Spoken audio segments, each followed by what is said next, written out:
On a cold morning in Tehran, Dmitry Medvedev stepped off a Russian government aircraft to attend Ayatollah Khamenei's funeral. Cameras captured the solemn diplomatic ceremony, world leaders paying respects. Analysts speculating about Iran's uncertain future. Headlines focused entirely on succession scenarios in one of the Middle East's most consequential nations. But 2,500 kilometers to the northwest, something far more consequential was unfolding. While Medvedev stood among dignitaries in Tehran, Russian military transport aircraft were landing with increasing frequency in Minsk. Belarus was experiencing the largest military integration exercise with Russia in 3 years. Command structures were being formalized, defense systems repositioned, political agreements signed, and almost no one in the West was watching. In Berlin, Germany's intelligence apparatus was tracking Iranian succession factions. Energy Ministry officials calculated post-Khamenei oil diplomacy scenarios. Resources, attention, and analytical bandwidth flowed toward Tehran. Meanwhile, Russian movements in Belarus were categorized as routine, filed away as background noise in a moment when the Middle East demanded Germany's complete focus. The timing raises an unavoidable question. Was this coincidence, or did Moscow deliberately use Iran's leadership crisis as strategic cover for something Germany couldn't afford to miss? What appeared in news cycles as two separate stories, a funeral in Tehran and military exercises in Minsk, may have been two components of a single coordinated strategy. One designed to exploit a fundamental vulnerability, the West's inability to watch two critical theaters simultaneously. By the time Germany's security establishment fully recognized what had happened in Belarus, the integration was already irreversible. The timeline began with Khamenei's death announcement on a Tuesday morning. Within hours, European capitals convened emergency assessments. Succession implications dominated intelligence briefings. By Wednesday, Medvedev's delegation departed for Tehran carrying diplomatic condolences and strategic messaging for whatever leadership structure emerged from Iran's uncertainty. During that same 72-hour window, Belarus made 4 significant announcements. A joint military command center would be established in Minsk with operational coordination authority. Russian troop rotations into Belarus increased by 40% above previous quarterly levels. Integrated air defense systems expanded coverage across the western Belarusian border regions. Economic coordination agreements formalized energy pricing and currency cooperation that effectively extended Russia's economic zone westward. These weren't secret developments. They were publicly announced. But they were announced into a media environment consumed by Tehran. Germany faced a strategic dilemma other NATO members could avoid. France and the United Kingdom maintain energy diversification that reduces Middle Eastern dependence. Their Eastern exposure runs through diplomatic channels more than economic integration. But Germany occupies a different position entirely. Europe's largest economy, NATO's European pillar, critically dependent on Middle Eastern energy architecture after severing Russian gas connections. Simultaneously, the primary Western economic partner for Eastern European stability and development. Berlin's strategic bandwidth was genuinely divided. The Foreign Ministry tracked Iranian succession factions, reformists, hardliners, Revolutionary Guard power consolidations. The Economics Ministry assessed energy supply scenarios, calculating how succession outcomes would affect Europe's fuel security for the next decade. The Defense Ministry monitored Eastern commitments, but categorized Belarus activities within routine parameters. This wasn't negligence. Germany had legitimate strategic interests in both theaters. European media reflected and reinforced this focus.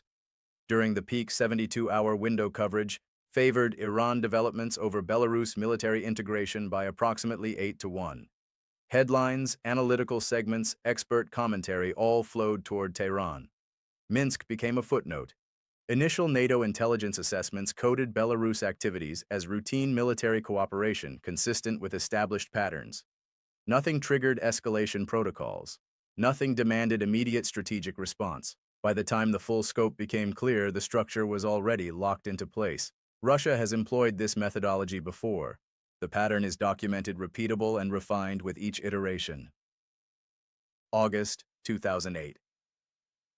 The world watched Beijing's Olympic opening ceremony, a moment of global attention concentration.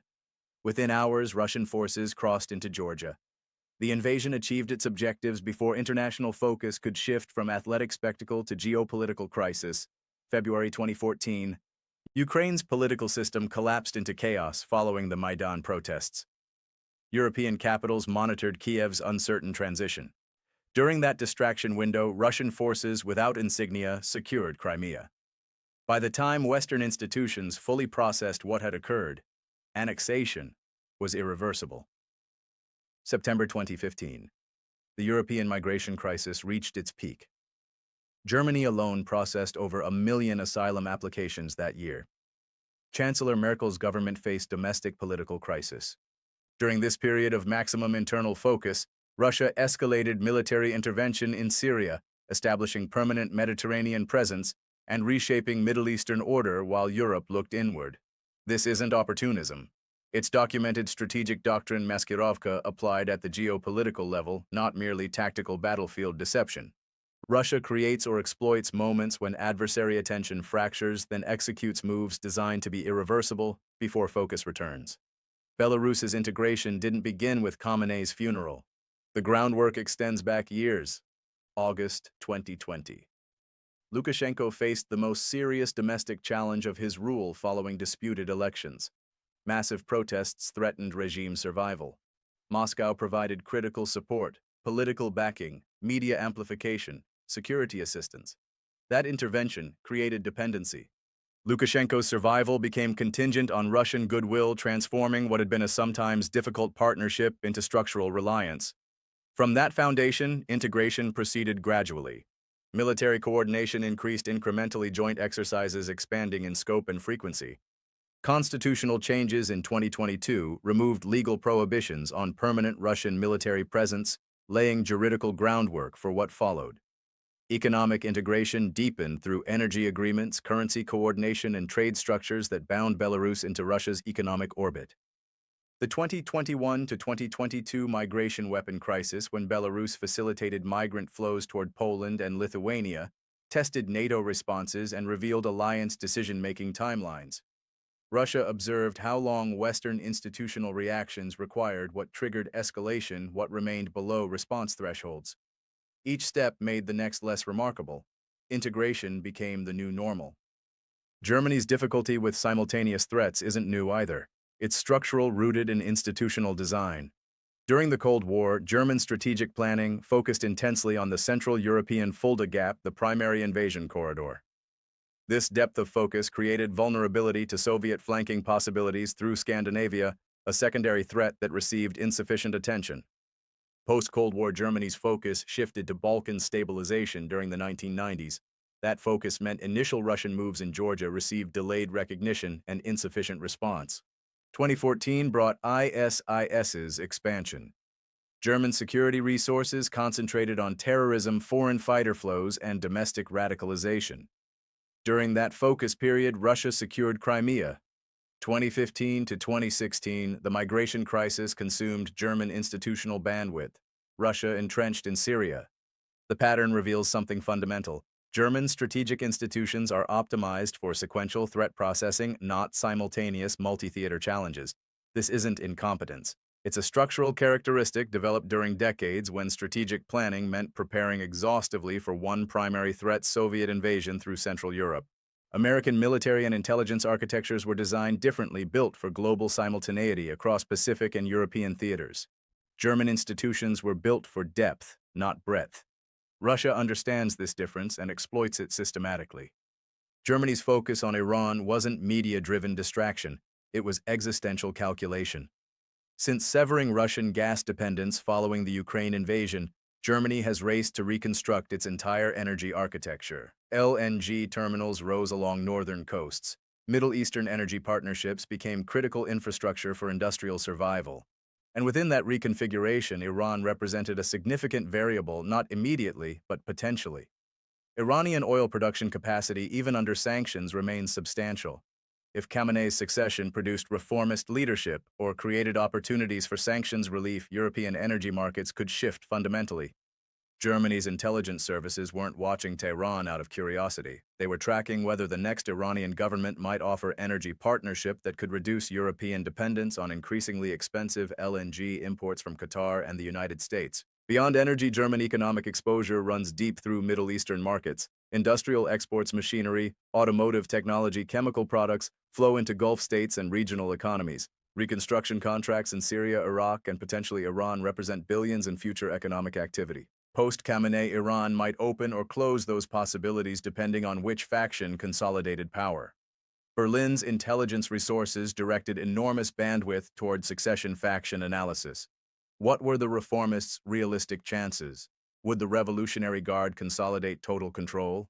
How would Israel calculate its security posture under different Iranian leadership scenarios? Would Saudi Arabia see opportunity for rapprochement or intensified rivalry? What happened to Hezbollah's command structure and operational financing under leadership transition? These weren't paranoid questions. They were legitimate strategic variables directly affecting Germany's energy independence timeline and economic recovery trajectory over the next decade. Berlin's core calculation was straightforward. Iran's succession would determine Europe's energy architecture and Middle Eastern economic access for years to come. That calculation demanded attention, and attention is a finite resource. While Germany's analytical apparatus focused on Tehran, Moscow moved in Minsk. The Belarus developments weren't invasion. They were formalization, but formalization that changed everything. Russia announced establishment of a permanent joint military command center in Minsk. The structure included operational authority over Belarusian forces during undefined crisis conditions. In practice, this meant Russian operational control whenever Moscow determined circumstances warranted it. The command center wasn't temporary coordination, it was permanent institutional integration. Russian tactical nuclear-capable Iskander-M missile systems rotated to forward positions near the Polish and Lithuanian borders. These weren't new deployments. Iskander systems had appeared in Belarus periodically during exercises, but previous rotations were temporary. These were permanent basing changes altering the legal and operational status from visiting forces to station strategic systems. Integrated air defense networks expanded, linking Russian Western military district systems with Belarusian coverage zones. The effect created unified defensive space across 1,200 kilometers of frontier. NATO Eastern air operations now faced not fragmented national responses, but coordinated detection and engagement across what became operationally unified territory. Economic integration agreements formalized structures that had been gradually developing. Belarus effectively entered the ruble zone. Currency coordination, energy pricing mechanisms, and trade frameworks bound the Belarusian economy into Russia's financial architecture in ways that made independent economic policy nearly impossible. Political coordination agreements gave Moscow veto authority over Belarusian foreign policy alignment. Lukashenko retained domestic governing authority, but Belarus's international orientation became subject to Russian approval. Critically, none of this required invasion. Russia didn't storm across borders or overthrow governments.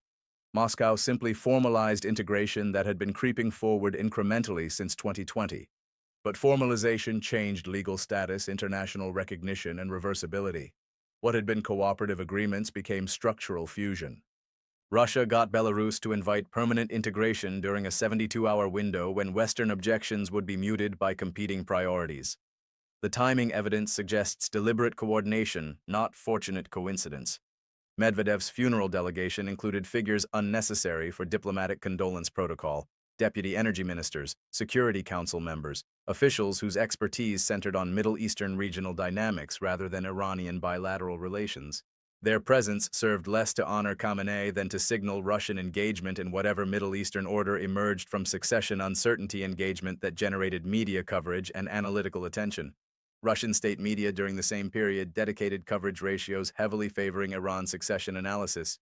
Domestic Russian audiences received saturation discussion of Tehran's political future, amplifying the story's apparent significance and contributing to global information environment emphasis. Belarus announcements didn't arrive simultaneously. They were sequenced across the 72-hour peak Iran coverage window, one announcement per day each time to land during morning European news cycles when Iran developments dominated afternoon analysis. Signals intelligence likely played a crucial role. Moscow almost certainly monitored Western, particularly German intelligence communications traffic. Observing the volume and priority coding of German signals focused on Iranian faction analysis would have provided confidence that the Belarus attention window remained open. Russia wasn't gambling on distraction. Moscow was monitoring confirmation that distraction was working before executing irreversible steps. This represents sophisticated strategic information operations. Russia didn't passively exploit a convenient distraction. Moscow actively amplified Iran's apparent significance through diplomatic engagement and media framing, monitored Western intelligence priorities to confirm the amplification was succeeding, then executed carefully sequenced Belarus integration moves designed to be individually unremarkable but collectively transformative. By the time Germany's strategic attention returned eastward, the architecture was already locked. The Belarus integration fundamentally alters the geometry of European security. NATO's eastern flank now faces unified Russian-Belarusian operational space spanning 1.2 million square kilometers. This isn't theoretical military cooperation, it's integrated command authority over territory sharing a 330-kilometer border with Poland and a 680-kilometer border with Lithuania. The Suwalki Gap, the 65-kilometer corridor connecting Poland to the Baltic states, represents NATO's most vulnerable geographical feature. It's now flanked by Russian-controlled territory on both sides, Belarus to the west, Kaliningrad to the east. Any crisis scenario involving the Baltic states must account for this encirclement geometry, fundamentally complicating defense planning and reinforcement timelines. Air defense integration creates unified detection and response networks across the entire western frontier. NATO Eastern air operations no longer face fragmented national systems with coordination delays and coverage gaps. They face seamless operational space where detection in one sector triggers responses across the entire integrated zone.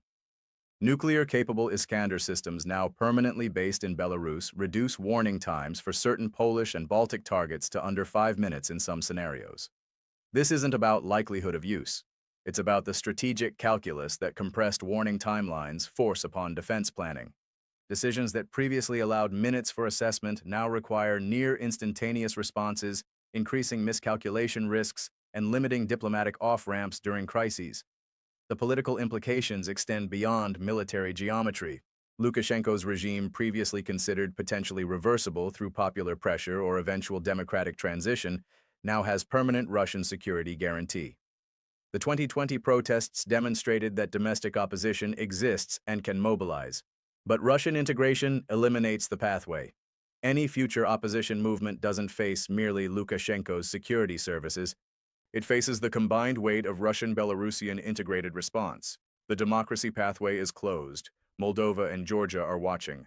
Both face Russian-occupied territories Transnistria and South Ossetia/Abkhazia, respectively. Both have pursued varying degrees of Western alignment. The Belarus model demonstrates that integration with Russia provides absolute regime security, while Western alignment offers sanctions support diplomatic statements and uncertain future prospects. For leadership prioritizing survival over ideology, the lesson is clear. NATO's expansion narrative becomes complicated.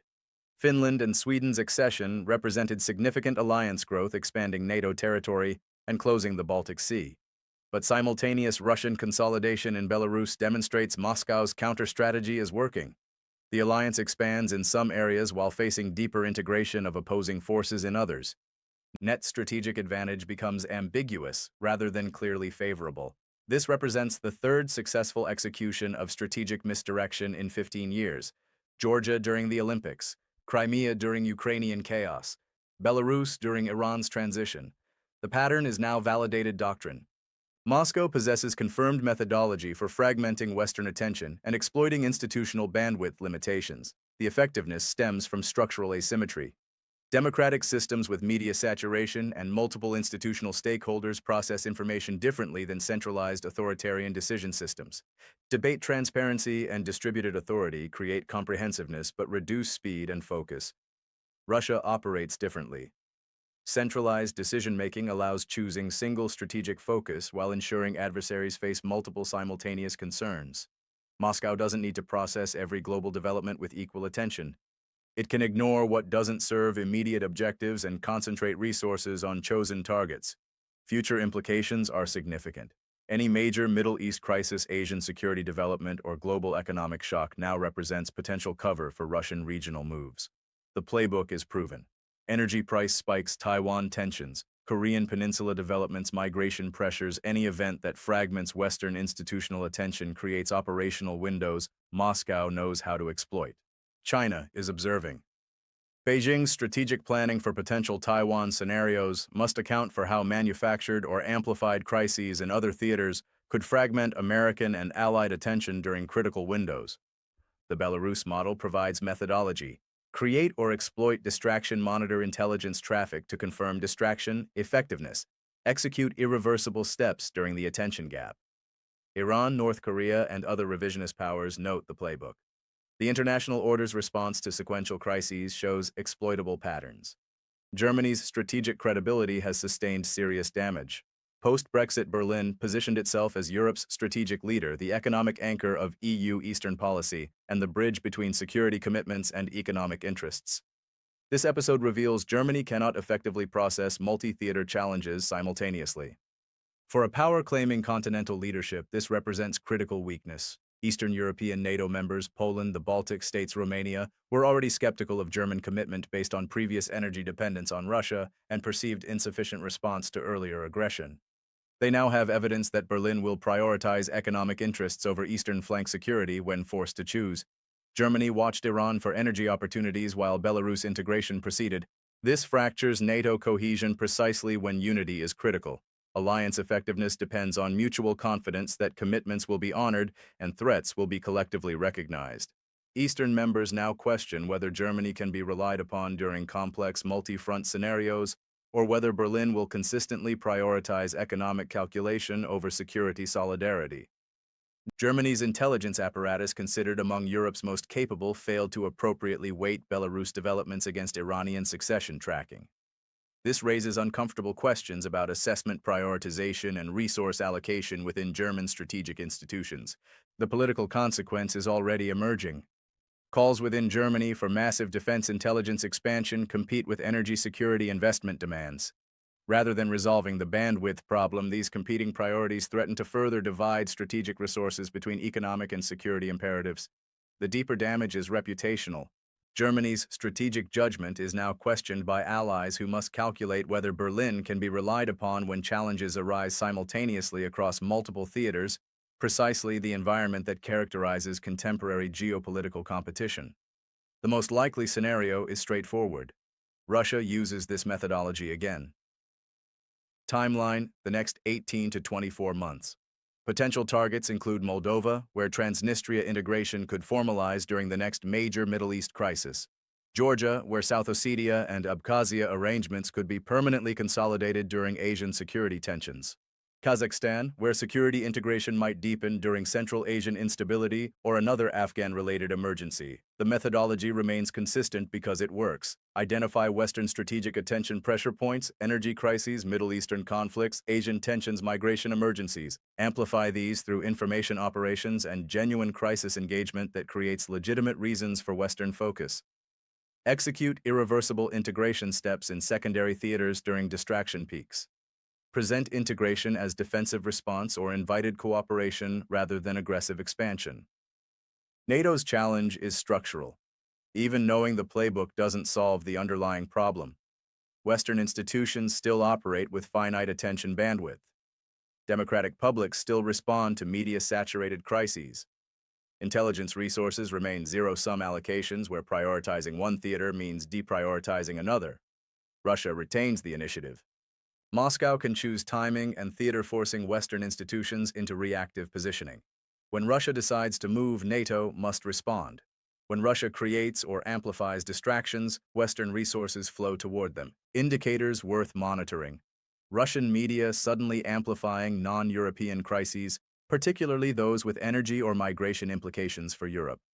Unusual diplomatic engagement in Middle East or Asia by senior Russian figures whose expertise doesn't obviously match the stated purpose. Simultaneous military exercises or troop rotations in post-Soviet spaces occurring during these distraction periods, the pattern that preceded Belarus integration. A second scenario involves NATO structural adaptation, though this appears less likely. Implementation would require dedicated eastern flank monitoring systems divorced from general intelligence priority setting. Permanent forward intelligence presence in Poland and the Baltic states with autonomous assessment authority, not dependent on Berlin, Paris, or other capitals for prioritization decisions. These forward units would possess mandate to escalate warnings regardless of what dominates current media cycles or political attention.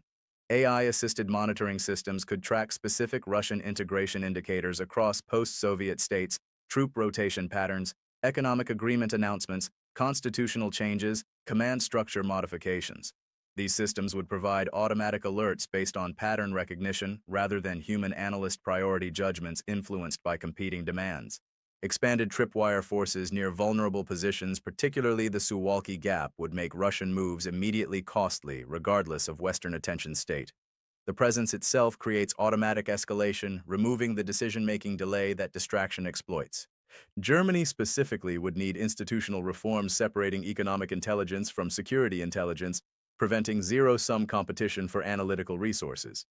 Constitutional or legal changes allowing faster military decision-making without lengthy parliamentary processes that require sustained public attention for authorization. Barriers are substantial. Cost estimates for robust autonomous monitoring systems reach 15 to 20 billion euros. Political will for such investments during non-crisis periods remains uncertain. German constitutional constraints on military automation and executive authority in security matters represent deep structural limitations not easily modified. A third possibility involves strategic accommodation, Western acceptance of Russian spheres of influence in exchange for defined limits. Framework. Russia receives formal acknowledgement of special security relationships with Belarus, possibly Armenia, and parts of Central Asia. In exchange, Moscow commits to no further expansion into Georgia or Moldova and provides absolute guarantees regarding Baltic NATO members' territorial integrity. Ukraine remains contested, but within defined ceasefire lines that freeze current control zones. Germany might favor this option. It reduces multi-theater strategic burden, allows focus on economic recovery and energy security, and provides stability for Eastern European investments. For Berlin, a defined agreement is preferable to continued uncertainty and periodic crisis management. Risks are significant. Moral hazard rewards Russian misdirection methodology, encouraging future exploitation. Democratic partners in post-Soviet spaces are abandoned to authoritarian integration. Precedent is established for other revisionist powers, China regarding Taiwan and regional territorial claims, Iran regarding Middle Eastern spheres, Turkey regarding its near abroad. The most realistic scenario may be continued strategic drift. No coherent adaptation emerges. NATO continues case-by-case reactive responses. Each Russian exploitation generates temporary alliance attention defensive measures in the specific affected area, then gradual attention drift back to other priorities until the next exploitation occurs. This produces incremental Russian gains over 10 to 15 years. Progressive deterioration of NATO Eastern cohesion as frontline states lose confidence in collective defense credibility. Growing Polish and Baltic independent security measures outside NATO framework, potentially including nuclear weapons discussions in Warsaw as Poland calculates that alliance guarantees are unreliable when tested against simultaneous pressures. German strategic irrelevance in Eastern European security matters develops as frontline states increasingly bypass Berlin in favor of direct bilateral relationships with Washington. NATO structure is maintained formally but becomes operationally hollow, a two-tier alliance where Western European members focus on economic and political cooperation, while Eastern European members pursue independent security compacts backed by American bilateral commitments. The scenario that unfolds will depend largely on recognition, particularly in Berlin, that the fundamental problem isn't intelligence failure, analytical incompetence, or insufficient resources. The problem is structural vulnerability of attention itself in systems designed for transparency debate and distributed decision-making when facing centralized adversaries who can choose focus and exploit distractions systematically. Return to the opening image. Dmitry Medvedev in Tehran, standing among mourners at Khamenei's funeral. Russian transport aircraft landing in Minsk. German attention divided between two theaters, two strategic calculations, two legitimate concerns. The lesson isn't that Germany failed. The lesson is that Germany faced an impossible strategic choice, and Russia understood the geometry of that impossibility. This wasn't about intelligence failure. German analysts are highly capable. This wasn't about policy mistakes. Berlin's focus on Iranian succession was strategically rational given energy security imperatives.